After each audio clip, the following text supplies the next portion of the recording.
जय हिंद साथियों, स्वागत है आपका अपने यूट्यूब चैनल स्टडी अड्डा RKGK के चैनल पर। साथियों, आज हम इस वीडियो में उत्तर प्रदेश पुलिस री एग्जाम के लिए एक महत्वपूर्ण प्रैक्टिस सेट कवर करने वाले हैं।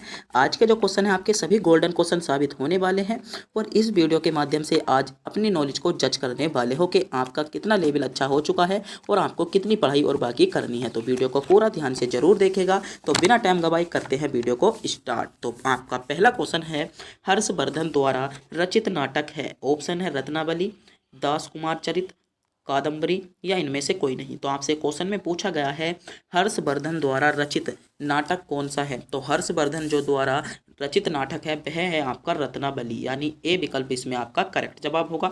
बात कर लेते हैं हर्षवर्धन द्वारा कुल कितने जो नाटक थे प्रसिद्ध जो हर्षवर्धन द्वारा रचित थे।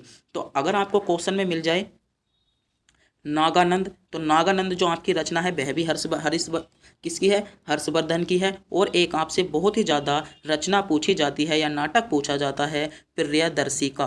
तो इन दो बातों का आपको पता होना चाहिए। क्वेश्चन में आपसे पूछा गया था हर्षवर्धन द्वारा रचित नाटक है, तो रत्नावली किसकी है, हर्षवर्धन की है।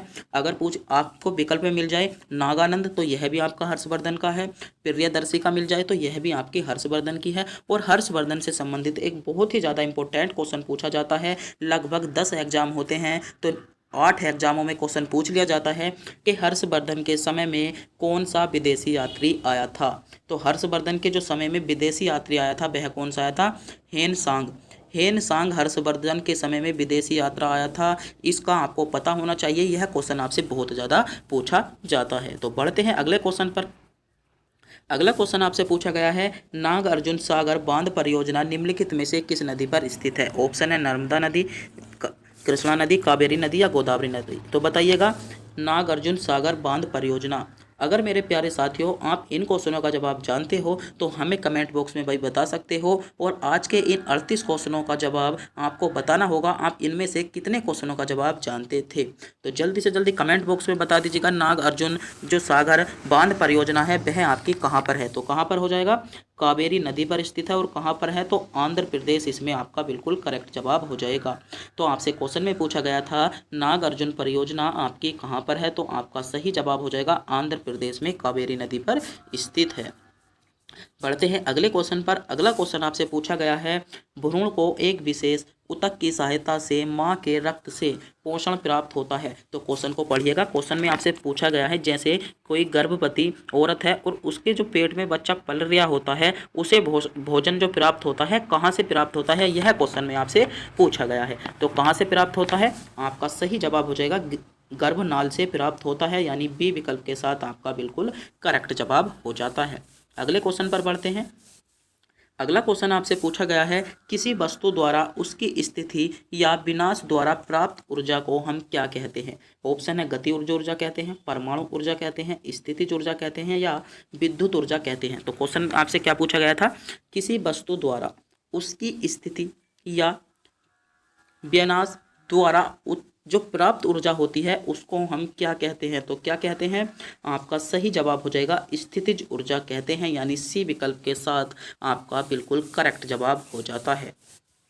अगला क्वेश्चन आपसे पूछा गया है पानी से भरे एक गिलास में रखा नींबू गिलास की बगल से देखने पर वास्तविक आकार में बड़ा दिखाई देता है या प्रतीत होता है, इसका क्या कारण है। तो जो आपका गिलास में नींबू रखा हुआ होता है अगर उसे हम बाहर से देखते हैं तो वह बड़ा प्रतीत होता है, किस कारण प्रतीत होता है। ऑप्शन है प्रकाश के परावर्तन के कारण, प्रकाश का आंतरिक परावर्तन के कारण, प्रकाश का अपवर्तन या प्रकाश का विपरंत। तो बताइएगा, क्वेश्चन को सोचिएगा, समझिएगा और कमेंट बॉक्स में बताइएगा क्यों दिखाई देता है। तो आपका करेक्ट जो जवाब हो जाएगा, आपका सही जवाब हो जाएगा प्रकाश के अपवर्तन के कारण। तो सी विकल्प आपका करेक्ट जवाब होता है।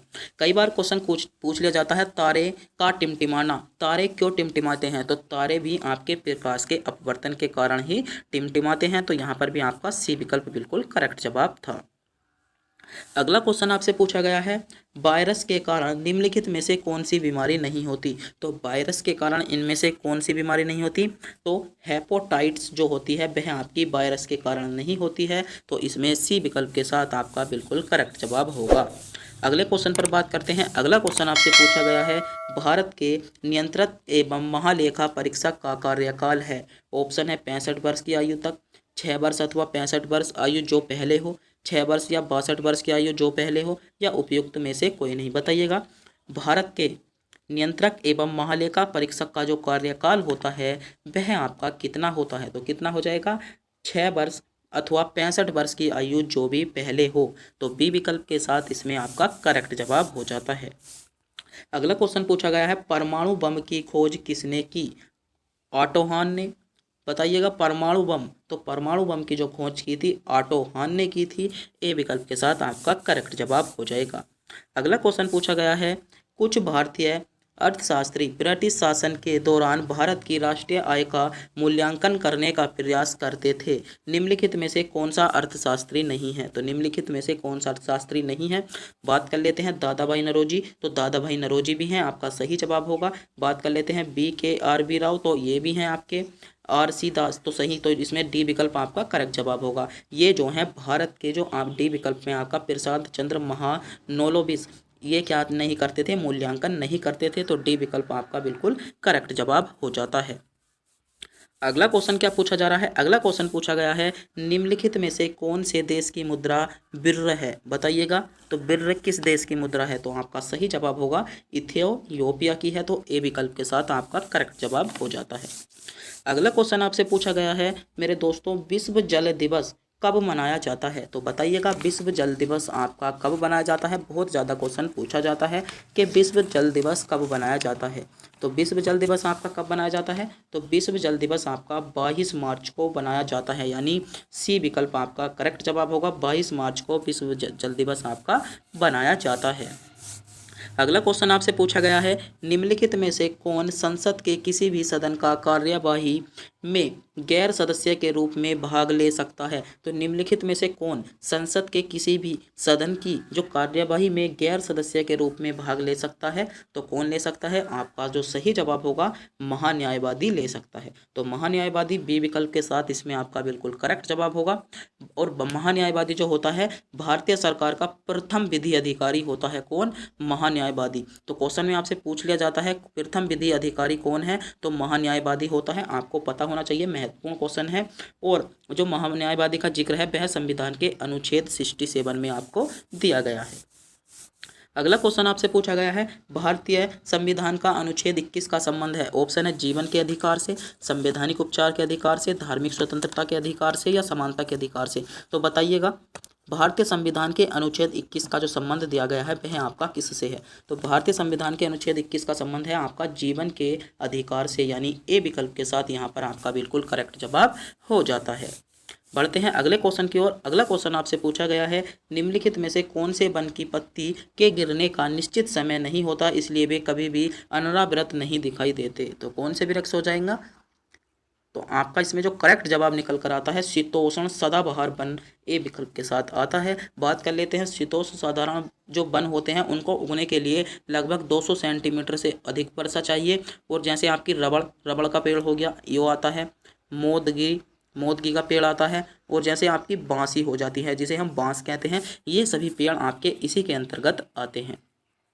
अगला क्वेश्चन आपसे पूछा गया है, उच्च न्यायालय में न्यायाधीशों की संख्या बढ़ाने का अधिकार किसके पास होता है? ऑप्शन है भारत के मुख्य न्यायाधीश के पास, केंद्रीय विधि मंत्रालय, भारत की संसद, या राष्ट्रपति। तो इसमें जो आपका करेक्ट जवाब होगा, आपका सही जवाब होगा भारत की संसद के पास होता है। बात कर लेते हैं वर्तमान में कितने मुख्य न्यायाधीश हैं? तो वर्तमान में आपके जो सुप्रीम कोर्ट में न्यायाधीश हैं वह आपके 34 हैं, यानी 1+33। एक आपका मुख्य न्यायाधीश है और 33 आपके न्यायाधीश हो जाएंगे। बढ़ते हैं अगले क्वेश्चन पर। अगला क्वेश्चन आपसे पूछा गया है, निम्नलिखित में से कौन कथक नृत्य कलाकार नहीं है? तो आपके ऑप्शन है बिरजू महाराज, किशन महाराज, लिच्छू महाराज, या सितारा देवी। तो बताइएगा, 4 विकल्प आपके सामने शो हो चुके हैं। सोचिएगा, समझिएगा, क्वेश्चन पर विचार कीजिएगा और कमेंट बॉक्स में उत्तर बताइएगा, क्योंकि आपका जो टारगेट है 20 क्वेश्चनों का है। तो कथक नृत्य से कौन सा कलाकार संबंधित नहीं है? तो आपका इसमें सही जवाब हो जाएगा किशन महाराज।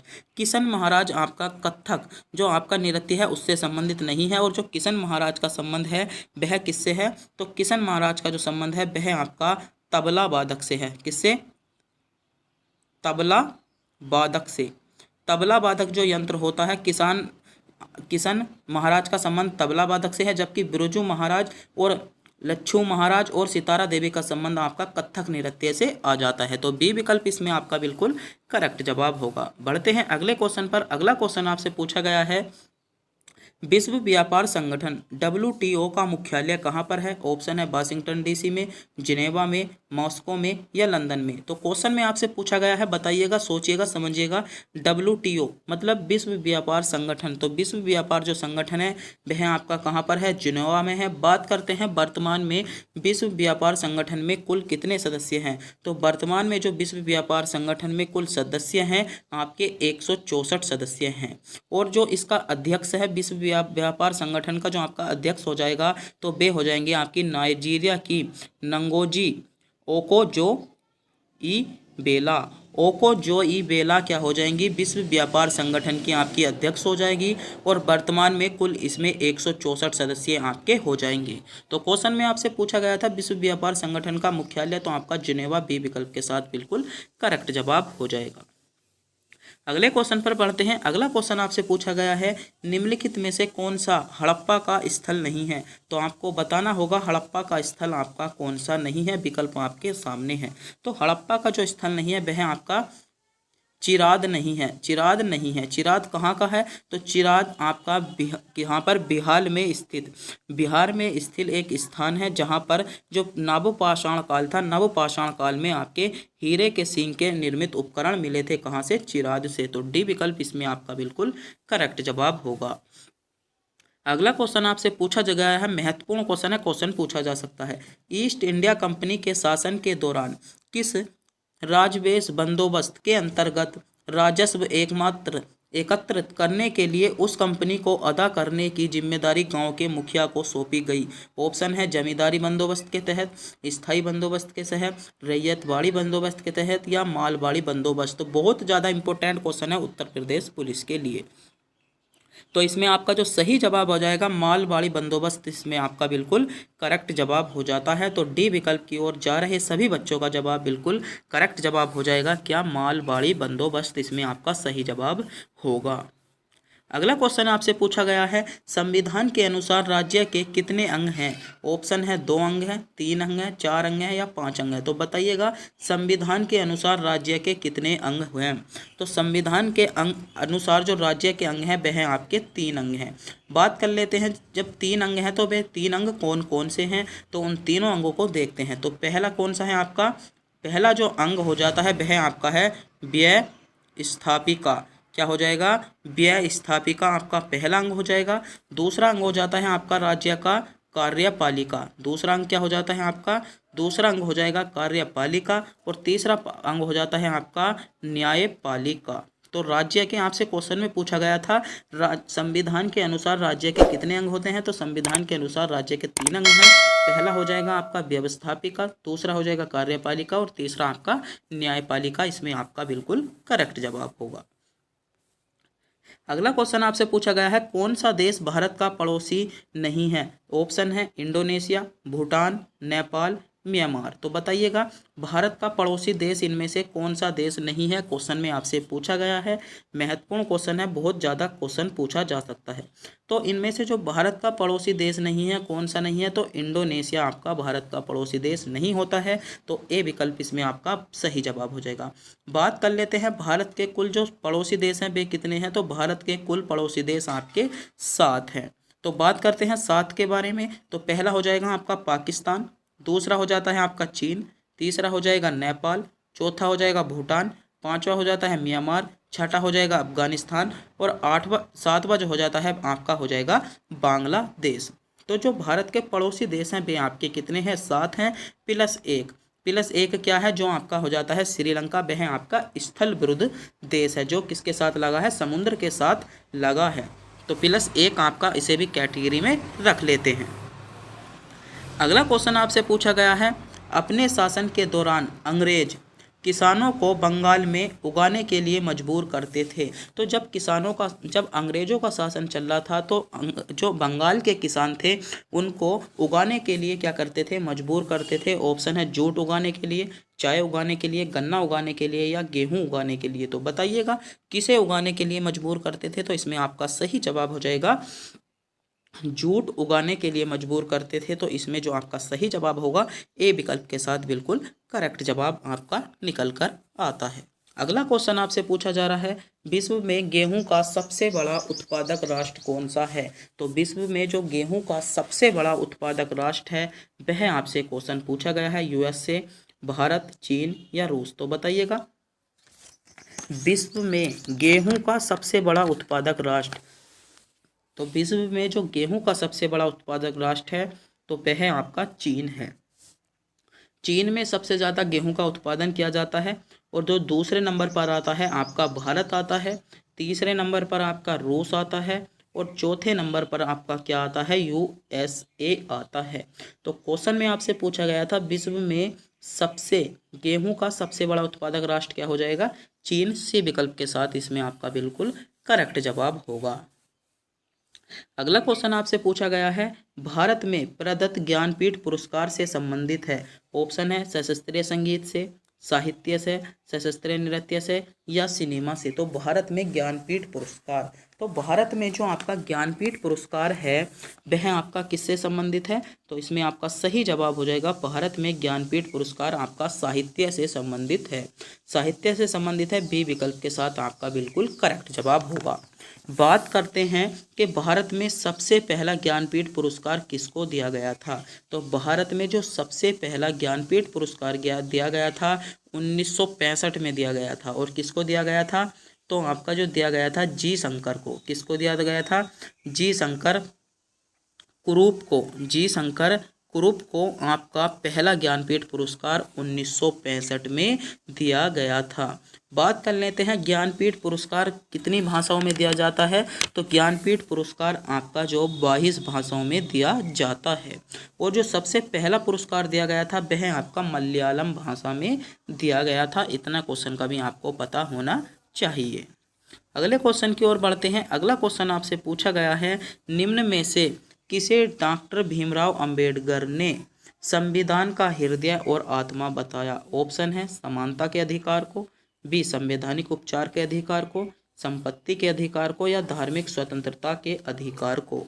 तो आपसे क्वेश्चन में पूछा गया है निम्नलिखित में से किसे डॉक्टर भीमराव अंबेडकर ने एक संविधान का हृदय और आत्मा बताया? तो किसको बताया? सोचिएगा, समझिएगा, क्वेश्चन पर विचार कीजिएगा और बता दीजिएगा। तो इसमें आपका सही जवाब हो जाएगा संवैधानिक उपचार का अधिकार। संवैधानिक उपचार का अधिकार को डॉक्टर भीमराव अंबेडकर ने क्या बताया था? भारत का हृदय और आत्मा बताया, जिसका जिक्र आपका अनुच्छेद 32 में मिलता है। जिसका जिक्र क्या मिलता है? अनुच्छेद 32 में मिलता है। इसमें आपकी क्या है? 5 प्रकार की रिटें दी गई हैं। इसमें आपकी 5 प्रकार की रिटें दी गई हैं। पहली रिट हो जाएगी आपकी बंदी प्रतिसक्षण, दूसरी हो जाती है परमादेश, तीसरी हो जाती है प्रतिषेध, चौथी हो जाती है उत्प्रेक्षण और पांचवी हो जाती है आपकी प्रच्छन्न। और बात कर लेते हैं हाई कोर्ट। और हाई कोर्ट ने भी किसे? हाई कोर्ट भी 200 किसे? आर्टिकल 226 के तहत इन पांचों रिटों को जारी करता है। बात करते हैं आर्टिकल 32 में कौन करता है? तो सुप्रीम कोर्ट करता है।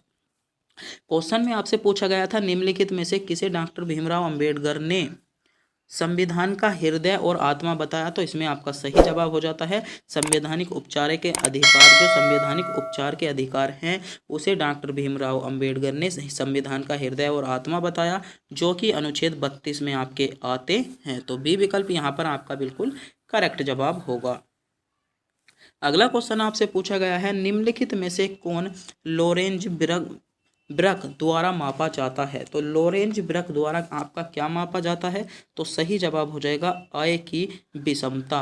आय की विषमता आपकी लोरेंज वृक्क द्वारा मापी जाती है। तो डी विकल्प यहाँ पर आपका बिल्कुल करेक्ट जवाब होगा। अगले क्वेश्चन पर बढ़ते हैं। अगला क्वेश्चन आपसे पूछा गया है, भारत में प्रत्यक्ष कर कोड निम्नलिखित में से किससे संबंधित है?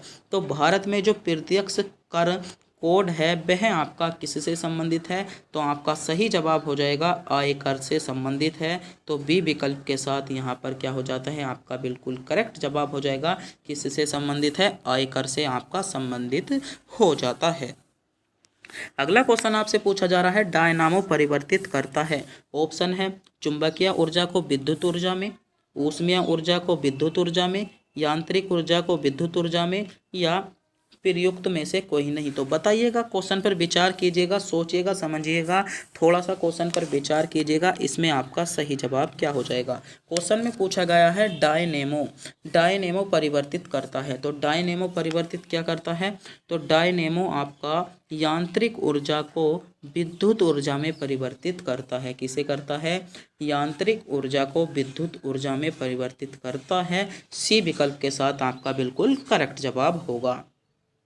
और एक क्वेश्चन आपसे यह भी पूछ लिया जाता है, डायनेमो किसके सिद्धांत पर कार्य करता है। तो डायनेमो जो सिद्धांत पर कार्य करता है, चुंबकीय प्रेरण सिद्धांत पर कार्य करता है। कौन से पर कार्य करता है, चुंबकीय प्रेरण सिद्धांत पर आपका कार्य करता है। क्वेश्चन में आपसे क्या पूछा गया था, डायनेमो परिवर्तित करता है, तो आपका सही जवाब हो जाएगा यांत्रिक ऊर्जा को विद्युत ऊर्जा में परिवर्तित करता है। सी विकल्प के साथ आपका बिल्कुल इसमें सही जवाब हो जाता है। अगला क्वेश्चन आपसे पूछा गया है, निम्नलिखित नदियों में से किस नदी का उद्गम नेपाल में और वह गंगा नदी में आकर मिलती है। ऑप्शन है कोसी नदी का, झेलम नदी का, चिनाब नदी का, रावी नदी का। तो आपको ऐसी नदी बतानी होगा जिसका आपका उद्गम जो हुआ है, जो उद्गम हुआ है आपका नेपाल से हुआ है और बाद में गंगा नदी में आकर मिल जाती है। तो कौन सी नदी हो जाएगी, तो कोसी नदी का उद्गम आपका किससे हुआ है, नेपाल से हुआ है। ए विकल्प इसमें आपका बिल्कुल करेक्ट जवाब हो जाएगा। कोसी नदी का जो हुआ है उद्गम नेपाल से हुआ है और बाद में आकर गंगा नदी पर मिल जाती है। और कोसी नदी से संबंधित एक बहुत ज़्यादा महत्वपूर्ण क्वेश्चन बनकर आता है जो बार बार एग्जामों में पूछा जाता है कि किस नदी को बिहार का शोक कहा जाता है। तो जो बिहार का शोक कहा जाता है वह किस नदी को कहा जाता है, तो कोसी नदी को आपको बिहार का शोक कहा जाता है। किस नदी को, कोसी नदी को ही बिहार का शोक कहा जाता है। यह क्वेश्चन भी बहुत ज़्यादा पूछा जाता है